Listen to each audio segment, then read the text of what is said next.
Alright, hey kids. We gotta analyze the circuit a lot more carefully today. So first off, try this problem.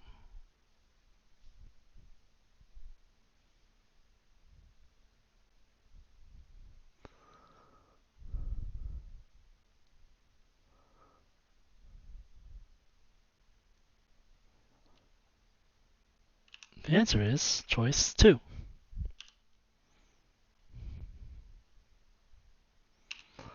Okay, so last lesson I analyzed this circuit and so it's pretty straightforward. I said, oh, the voltage is 15 volts, the resistance is 5 ohms, the current is 3 amps. Not really correct, not really precise enough. We gotta be a lot more careful with our words. So let's watch a video before we talk about that.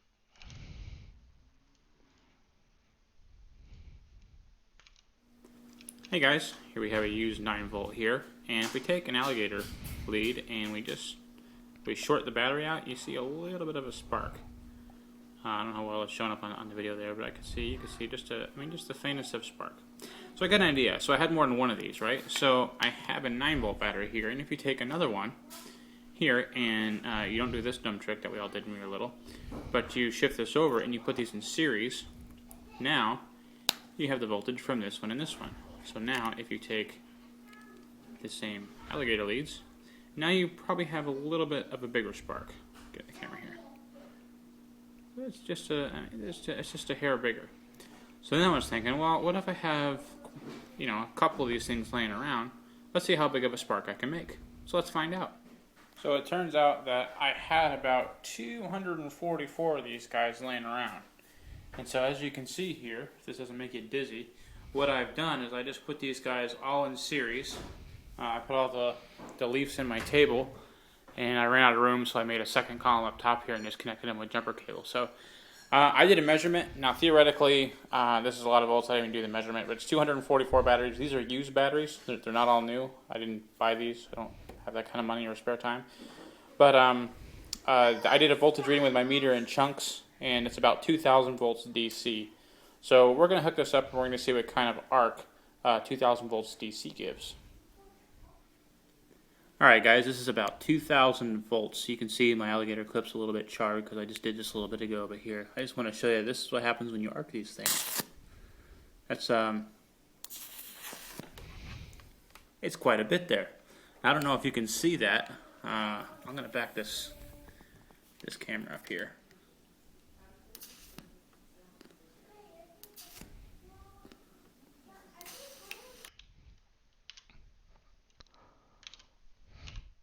Okay, don't try that at home.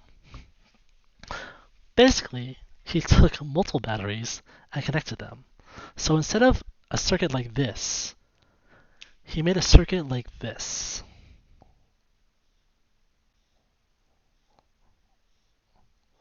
There's one battery. He connected the low voltage terminal of one battery to the high voltage terminal of another battery. And you saw it made a super bright spark. Basically, it increased the voltage. So this basically adds up the voltage. If this was a 9 volt battery, this was a 9 volt battery, this would be equivalent to about 18 volts if you connect it to a resistor, like so. That's cool. Wait a second. Did it have to be like this? What if he connected the batteries like this? High voltage terminal to high voltage and low voltage to low voltage. Well, he said in the video this wouldn't do anything. But what if we connected this like this and then connected it to a battery? To a resistor. Would this double the voltage and therefore double the current? You should know the answer if you remember voltage is potential difference. So if we put two potential differences, two voltages connected like this, will this give us more voltage and more current? Tell me right now.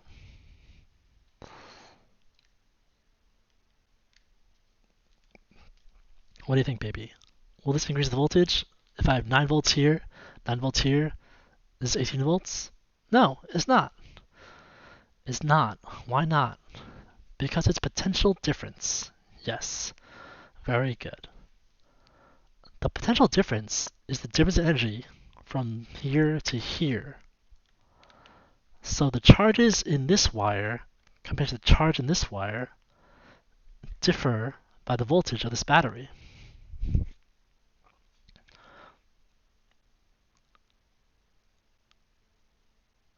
However, the charge could come out of this battery or this battery. No matter which battery the charge comes out of, it'll have a voltage of whatever, maybe 9 volts, I said, higher than this wire. This whole wire, remember how we said that wire we assume has no resistance and there's no energy loss at all?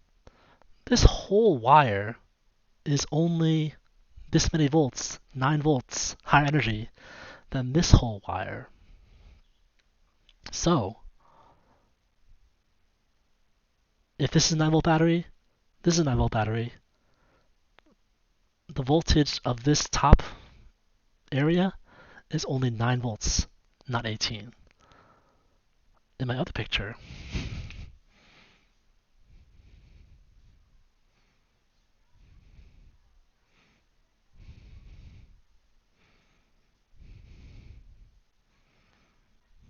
these are both 9 volt batteries. We can say this is 0 volts. And this is 9 volts higher, so that's 9 volts. But because this voltage difference from here to here is also 9 volts, if the difference between this point and this point is 9 volts, then this must be 18 volts. So in this picture, the voltages add together. This is what happened in the video. This is not. This doesn't give you higher voltage. This would make the battery last longer, but it wouldn't give you higher voltage. Another word for this, which the guy in the video used, these two batteries are in series because we have one and then the other. These two are in parallel. All right. So, how can I say this? This is a very important rule called Kirchhoff's loop rule. If you're American, you can say Kirchhoff, but it's Kirchhoff. And it's all about these areas, the nodes. Anything connected by wires with no resistors, no batteries, no fancy stuff inside them is called a node, just an area of the circuit. So there's one node here, one node here. Now forget that.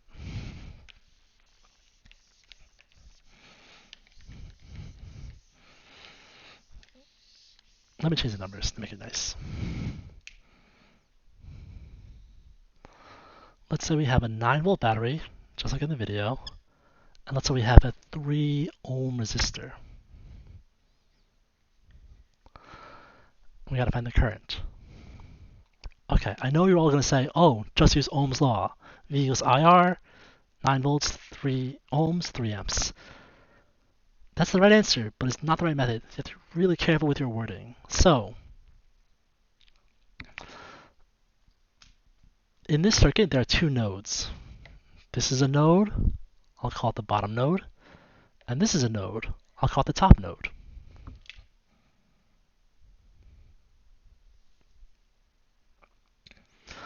Kirchhoff's loop rule says for any loop where you start at one node and go through the circuit and end up at the same node,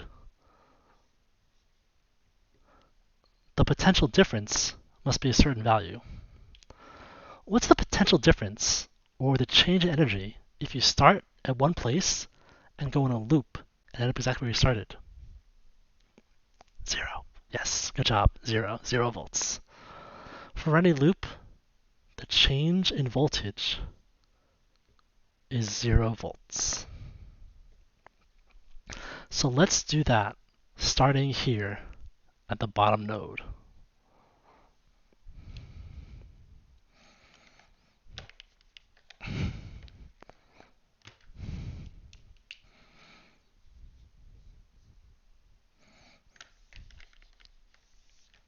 this is a resistor, a 3 ohm resistor. Okay.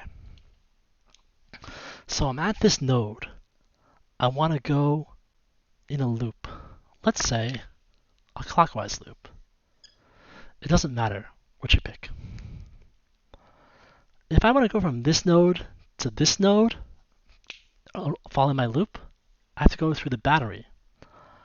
I have to go from the low voltage terminal to the high voltage terminal. So what's delta V if I go from this node to this node? If I go into the battery on this side and I come out on this side, what's the voltage difference? Well, it's a 9-volt battery. So the current going in has less voltage than the current coming out. It's the same amount of current, but that current has less energy per charge. Energy per charge is also known as voltage. So the charge going in had less energy. The charge coming out had more energy. How much more? Delta V is the voltage of the battery. 9 volts. Please ask me if this doesn't make any sense. From the bottom node to the top node, if the charge goes through the battery, it comes out with 9 volts more voltage. Then the current must go from the top node to the bottom node, same loop direction, through the resistor. Here's where we use Ohm's law. How much voltage is dropped from here to here? If I put a voltmeter here at this node and this node, what would it say? We know that it's 9 volts. Yeah, that's true. But if we didn't know that, we would say, oh, we don't know the voltage, but we know that V equals IR, so we know it's got to be I times R.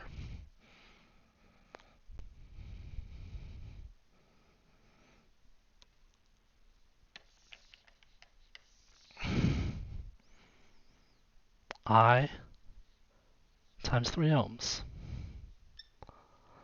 All right. If you're going from the top node to the bottom node this way, following the loop, is the voltage IR going to be gained or lost? This will help you understand. This will help you know if you understand what I'm saying or not. If the current goes through the resistor, is voltage gained or lost?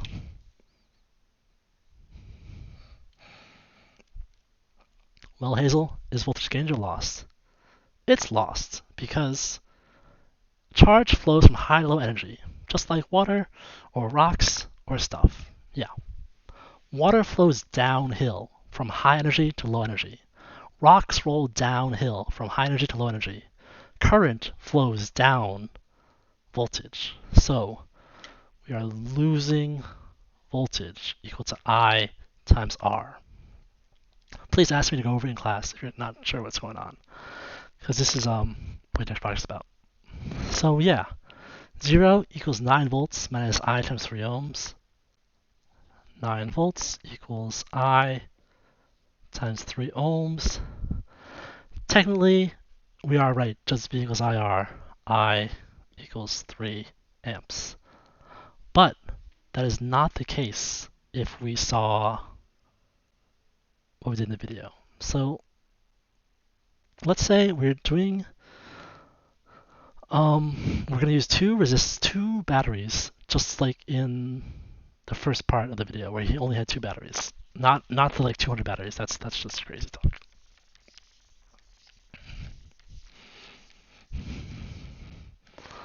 So we have 2 batteries. Each one's 9 volts.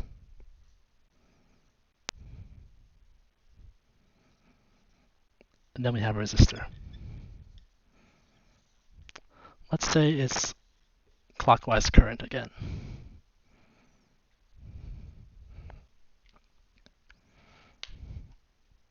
And let's say the resistor is the same, 3 ohms.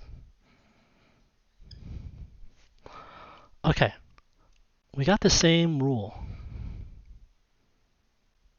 For any loop from the bottom node this way, and then this way, and then back, delta V must be 0 volts. So, starting here, follow the loop. We go up through one battery, we gain 9 volts. We go up through another battery, we gain 9 volts.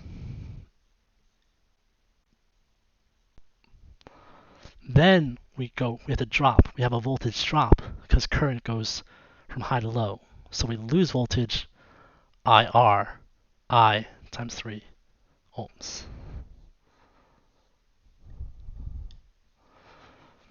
If you solve this, you'll get 6 amps, not 3. So I had to be very precise, but if you just try these Ohm's law, it won't work. If you say, oh, we use IR 9, 3 amps, that's not right. You actually have to technically draw a loop and then say, oh, the loop goes from one node through a whole bunch of stuff to another node. And at the end of all that node stuff, we get one equation. And then you solve the equation to get the current. I know that was really annoying, but it's necessary. I'll show you why. What if, instead of this circuit,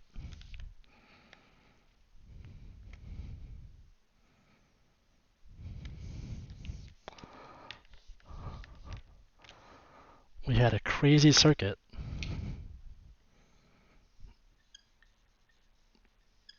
like this? Oh my gosh, it's too complicated. What am I going to do? I'll tell you. Same thing as before. Draw a loop. The first loop we always draw like this. So let's get a little crazy. Let's draw it in reverse.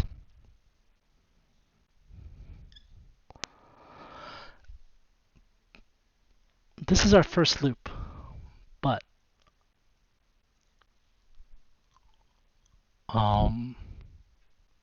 it's not the only one. So we'll call it loop 1, and we'll call the current that loop I1. There is more than one loop. We could say this is a loop, or this is a loop the other way, but I'll say this whole outside clockwise is a loop. I'll call this I2.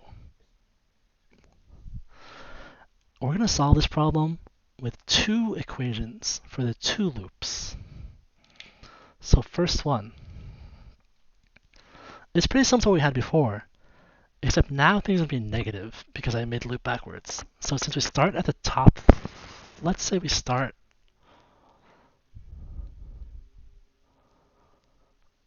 it doesn't matter where we start. Let's start at the bottom. And we go counterclockwise now through here. Delta V is 0V equals, well, we're going this way through the resistors. We're going to go from high to low voltage. We're going to get a voltage drop of negative I1 times the resistance, 3 ohms. Okay, it's I1 because we're talking about this loop where the current's I1. It's negative because current going through a resistor goes from high voltage to low voltage, so the voltage must drop. And it's 3 ohms because that's resistance that we're using in the IR. Then we go from the batteries. But now we're going from the high voltage to low voltage terminal in the battery, so it's also a drop. We're going to get negative 9 volts minus 9 volts.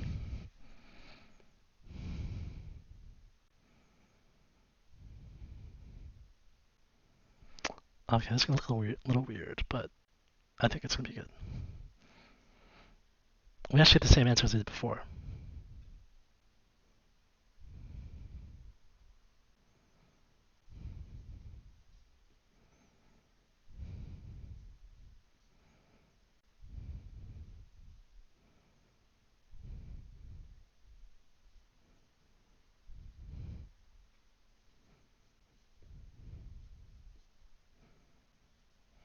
we got negative 6 amps, and that makes sense because before we got 6 amps the other way. So now we got negative 6 amps counterclockwise, which is the same as 6 amps clockwise. So it's the same thing. That's good.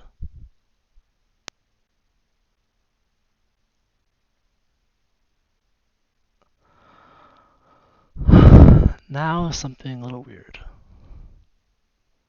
We're going to do the same thing for the second loop.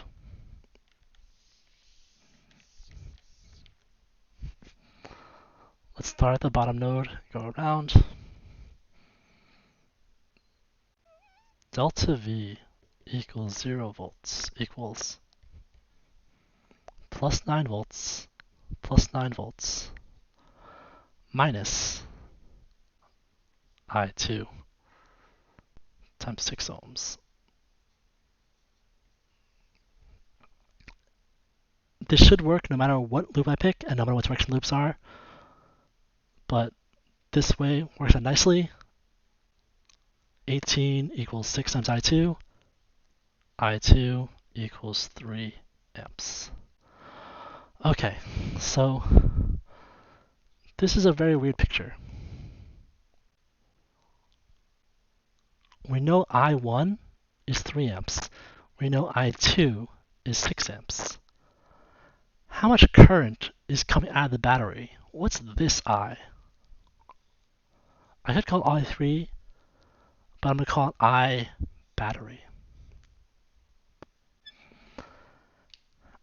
How can we find I for the battery?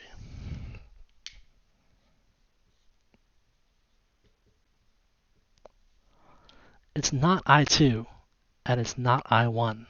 Let me draw this a little bit nicer.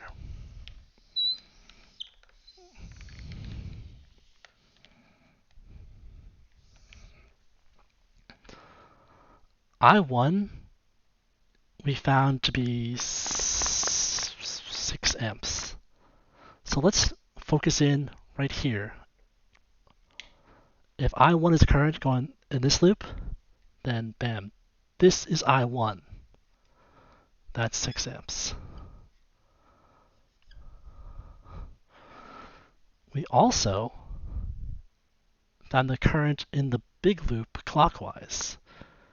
In the big loop clockwise, we got a current of 3 amps. So that's 3 amps. IB is really weird. It's not I1 or I2, because if you look at the loops, IB is in the loop I1 and in loop I2. Let me say it again. I1 is this small left rectangle counterclockwise. I2 is the big rectangle clockwise. This current right here in this top wire going to the right is part of both loops. So that's pretty confusing. And it's also really confusing because I drew the current wrong.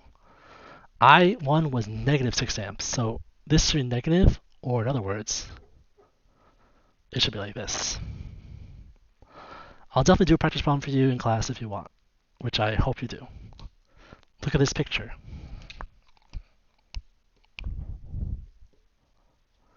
Ignore the rest of it. Just look at this rectangle right here. IB, 6 amps, 3 amps. What's IB? How do you find IB? This is conservation of charge, not mass, not energy, charge. If 3 coulombs per second come out this way, and 6 coulombs per second come down this way, we must be drawing 9 coulombs per second. In this little dot right here, the current in and the current coming out must be equal. So IB equals 6 amps plus 3 amps, 9 amps. All right. This is known as Kirchhoff's loop rule. No, junction rule. Yeah, sorry. This is Kirchhoff's junction rule. This is a junction, and it's pretty simple. For any junction, I equals I out. That's it. But the real important key is Kirchhoff's loop rule. Let's do this loop that we didn't do to check our answer. We have an extra loop that we didn't see, and we can solve it. Let's say we have one more loop starting here, going like this. What's true for every loop? Kirchhoff's loop rule says for every loop, delta V is 0 volts. And it's I times R for this resistor plus I times R for this resistor, which this one was 6 ohms, which I erased.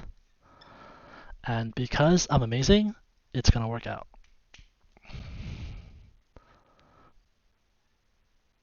The current's going down this way. So when we go up the resistor, we're going from low to high voltage. So we're gaining voltage IR, 3 amps times 6 ohms. Then, to complete the loop, we have to go downward through the center branch. If you go downward, you're going from high to low voltage. So you're losing voltage minus V. But don't use minus V. Again, we're using Ohm's law. It's minus IR. Minus 6 amps times 3 ohms. Oh my gosh. The numbers worked out amazingly because I picked them that way. But still, is this equation true? Yes, because it's Kirchhoff's loop rule for the last loop. So it is confusing, but I'll show you guys some practice. No matter what loop you pick, delta V equals 0V. And no matter what junction you pick, I in equals I out.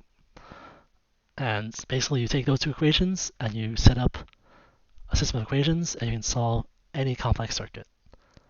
We'll see some shortcuts next lesson, but we'll probably spend 2 days on this because this will be a big part of your next project, which hopefully you'll do amazing on because I believe in you because you're the best.